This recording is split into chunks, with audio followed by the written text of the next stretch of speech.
In present times, women have been discouraged from playing sport or any physical activity.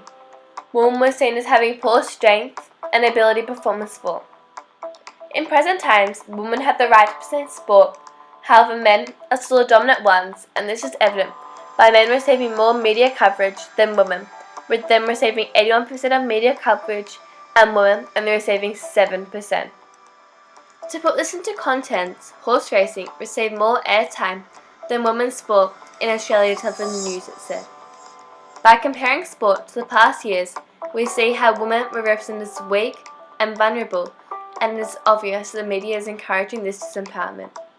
Women in Australia have become largely involved in the majority of sports and sporting events, including the Olympics and the Commonwealth Games. Over 40% of the total participants in the Olympic Games in 2004 were women, and Australia had the largest contributions to the percentage. However, their achievements are less acknowledged than men through receiving less media coverage on TV and the print media, newspapers, and magazines. The minimal coverage that women get normally show the stress of feminine beauty, their weakness and insignificance, which doesn't show their achievements at all. These images show how when women do participate in sport, they succeed and are getting many achievements, such as Sally Pearson winning gold and getting Sportswoman of the Year, the Australian netball team winning the Commonwealth Games, Australian girls 4x100 metre freestyle relay won gold at the championships in Russia, and many more. As women are not seen as equally skillful or worthy to be on media coverage, women find it vital to have a strong focus on their appearance to attract the attention of viewers. In the majority of sport, the outfits worn by female athletes are little and tight, and hair and makeup is flawless, which portrays women as glamorous rather than skillful. Women's sport in Australia sees the Opals in basketball wearing tight-fitting bodysuits and the men playing knee-length, oversized shorts and baggy jerseys. Another example of this is where women in beach volleyball wearing skimpy bathers while men play in shorts. This image attracts the wrong attention from viewers, and even though the numbers of viewers may increase due to this, women are stereotyped and their true abilities are not being shown. Journalist Still Stanklin says, "It's hard to find a valid reason why these women's sports are not being covered to anywhere near the extent of the men equivalent when the results and the performance are on the ball." This statement, said by Jill, is completely true, and there are zero reasons why women's sport shouldn't be discouraged, and really the producers are just being plain sexist.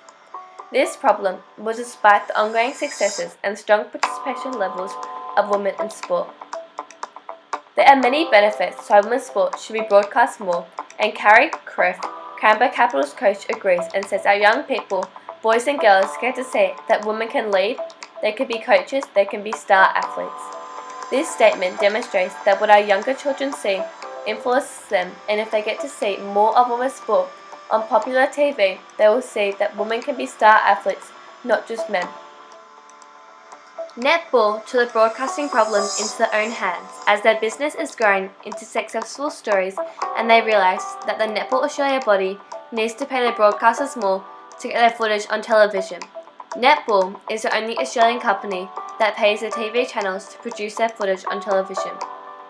The girls created a video to show how the coverage of women's sport plunges to new lows in hopes to let people know that it's not women's choice that we are not on television for our achievements in sport.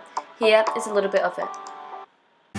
There are some positives to take from the Sports Commission research. Athletes are now being realistically portrayed. And again, it's netball leading the way. Kudos to Shani for not wanting to cover up her black eye, because that's her, that's how she plays. Like, I've got a big bruise from the other game last week, but that's just the way it is. The Netball World Cup, to be held in August, is using social media to highlight athletes' strengths. The shadow's kind of good to show that, yes, we are just normal netballers, but, within us there's some kind of character that's, lurking around on court. Many people are on board about changing society's view on women playing sport, but one journalist called David Lundgren came up with a suggestion which people call ridiculous, just to get the point that media coverage of women athletes would improve if there was no women's sport or men's sport but just sports.